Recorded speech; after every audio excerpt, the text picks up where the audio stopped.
L'histoire, dans le cinéma d'Andreï Tarkovski, ce pourrait être ce panoramique sur les paysans russes au début d'Andreï Roublev. Nous sommes au début du XVe siècle, dans la Russie des princes. Le peuple se repose, après le spectacle d'un comédien qui s'est beaucoup moqué des nobles et des prêtres. C'est un moment de grâce dans une œuvre qui en compte beaucoup. Un rare moment de calme aussi, avant la violence que le film va mettre en scène. Au fond de la pièce, un homme observe en silence. C'est un moine venu ici avec 2 de ses frères pour s'abriter de la pluie. C'est Andreï Roublev, le grand peintre d'icônes. Dehors, sous l'orage d'été, 2 moujiks se battent dans la boue comme des enfants. Chaque film de Tarkovski fait le pari fou de contenir la Russie, toute la Russie. Quel que soit le genre, épopée historique, poème autobiographique, science-fiction, l'œuvre entière fait remonter la mémoire russe. Chaque film invente son espace-temps où s'inscrivent les motifs de la grande histoire. Ici, l'innocence du peuple. L'arrivée des Cosaques à cheval va noircir le tableau.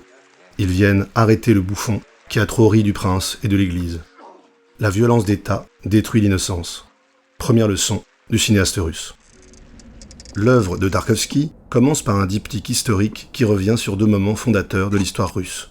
La Seconde Guerre mondiale, dans l'enfance d'Ivan, qui fait le portrait d'un jeune éclaireur de l'armée rouge sur le front de l'Est. Le Moyen-Âge, dans Andreï Roublev, le film qui va rendre célèbre le cinéaste au Festival de Cannes en 1969.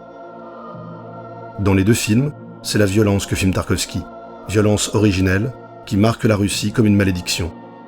L'histoire est une tragédie collective que le cinéaste raconte.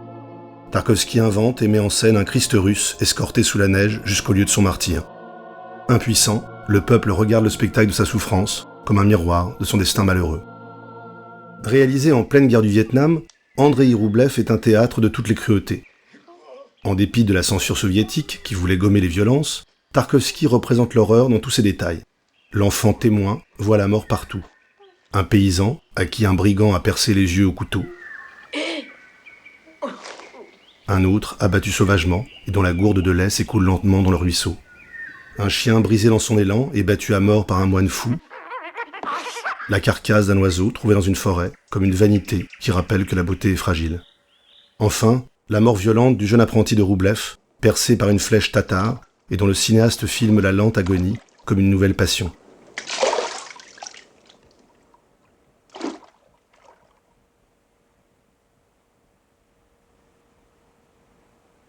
Face aux violences de l'histoire, 2 échappées. Le rêve et l'art. Rêve du jeune Ivan au début du film, qui revit son passé heureux dans une forêt originelle, qui se souvient du temps d'avant la guerre, du silence de la forêt bercé par le son du coucou. Art du moine Roublev, peintre d'icônes, qui croit un temps sauver le monde avec la beauté des images religieuses. Mais dans les 2 cas, les personnages succombent à l'histoire. L'histoire est une folie, une maladie. Ivan entend dans sa tête la voix des nazis et les cris de leurs victimes. Sa voix intérieure est un supplice, un cauchemar. Les murs sont couverts d'appels au secours et à la vengeance, comme un livre de pierre témoignant des horreurs. Roublev renonce à la peinture et préfère par rage, par désespoir, jeter de la boue sur les murs blancs de l'église, inventant peut-être sans le savoir la peinture moderne, une autre manière de représenter le monde.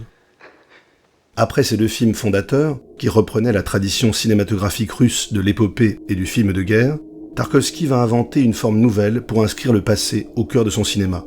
Une esthétique de l'histoire qui ne cherche plus à reconstituer le passé, mais plutôt à l'invoquer comme une force magique, une présence fantastique.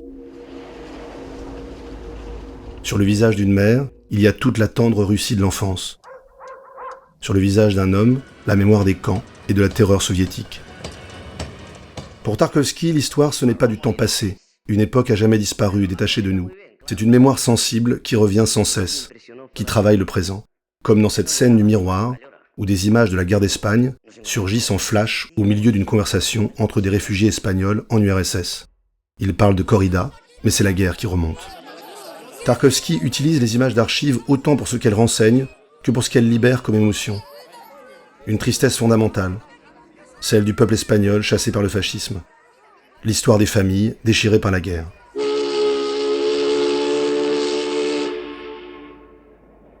Cette histoire qui revient comme puissance pour déranger les vivants, on y accède aussi par l'art. L'art, peinture, musique, architecture, a une valeur sacrée. C'est par l'art qu'on accède à l'histoire. Il a une valeur incantatoire, Il dit la beauté du monde et son passé. Son futur parfois. Il est l'oracle délivré par le cinéaste à ses personnages inquiets. Dans Le Sacrifice, Alexandre voit dans l'Adoration des mages de Léonard de Vinci le signe évident de la fin du monde. Dans L'Enfance d'Ivan, c'est le contraire. Les gravures de Dürer trouvées chez l'ennemi allemand donnent l'impression aux jeunes soldats que l'apocalypse a déjà eu lieu, il y a longtemps, et qu'elle ressemblait beaucoup à la guerre qu'ils mènent dans la forêt russe. Il y a même des images de la Renaissance dans le vaisseau spatial de Solaris, les chasseurs dans la neige de Bruegel l'Ancien. Mais pour dire quoi aux cosmonautes ? Eh bien que la planète où il s'est posé envisage l'histoire comme un sortilège, que le passé est tout près de lui. Le tableau de Bruegel est le miroir de son bonheur conjugal disparu.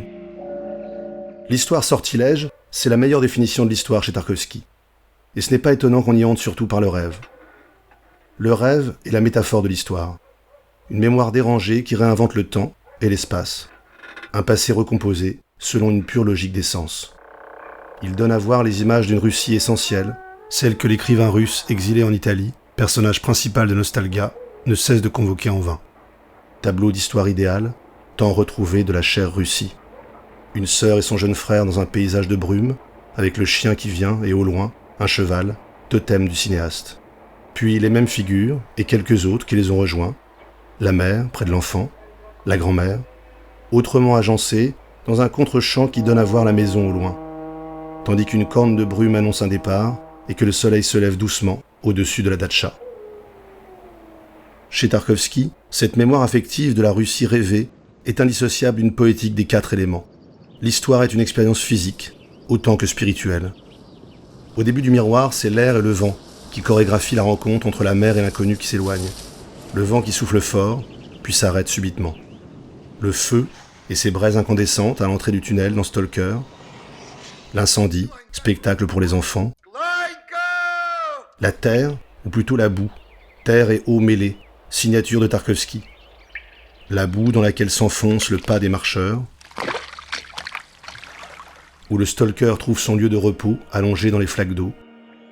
La boue dans laquelle l'enfant de Roublev glisse et où il va trouver la matière première pour fondre la cloche du prince, boue nourricière qui va lui sauver la vie et lui donner un destin.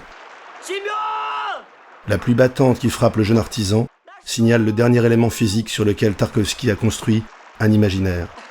L'eau. L'eau calme des étangs, avec ses algues qui dansent comme un ballet aquatique. L'eau pure et sacrée du fleuve, dans lequel le peuple met en scène sa fête nocturne et païenne, dans André et Roublev. L'eau des marécages, que traverse le jeune soldat pour franchir les lignes ennemies dans L'Enfance d'Ivan. Mais surtout donc, la pluie d'orage. Orage d'été. Pluie battante qui tombe en trombe dans les moments de crise, qui révèle les dérèglements intimes. Dans Solaris, le travail du deuil. Pluie folle qui inonde et ravage la maison de Domenico dans Nostalgia, comme un déluge intérieur sans fin. L'eau qui habite jusqu'à la bande sonore, qui goûte à l'infini, et qui transforme même la mer et ses cheveux mouillés en créatures étranges. L'eau qui détruit tout, signe de la catastrophe.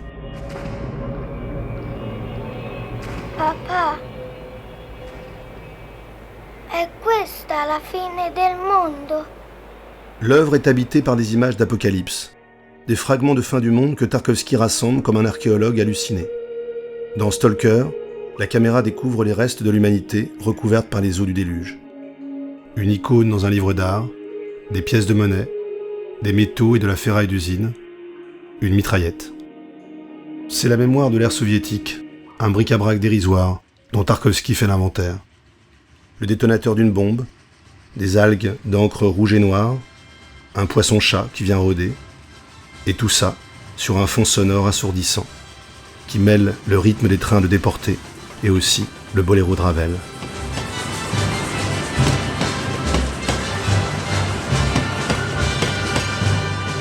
Mais comment échapper à la fin du monde qui a eu lieu et qui aura lieu encore ? Comment croire à nouveau ? Eh bien par des gestes fous, des gestes insensés. Mettre le feu à la maison de famille et contempler le spectacle comme Alexandre dans Le Sacrifice. Traverser le bassin d'une piscine à l'abandon, en tenant une bougie allumée dans la main et en veillant à maintenir la flamme jusqu'au bout. Cérémonial insensé, acte de foi dérisoire. C'est qu'on croit que le monde sera sauvé non par des soldats, mais par des fous. Ainsi, l'histoire retrouve un sens, et un visage aussi. Un visage d'enfant, bien sûr, qui se tourne vers la mer. Ainsi, Le passé revient du fond des âges, recomposé par le cinéaste. L'homme russe, apaisé, peut retrouver sa mémoire et son chien. Le plan, comme un rituel sacré, retient pour quelques secondes les traces sensibles de l'histoire et de la culture russe. Dieu et les murs de pierre de la cathédrale, la datcha familiale, les poteaux électriques arrivés avec la Révolution de 17, la flaque d'eau, où se reflètent les arcs d'ogives de l'église et la lumière blanche du ciel. Et même la neige, qui donne aux rêves domestiques l'allure d'une épopée.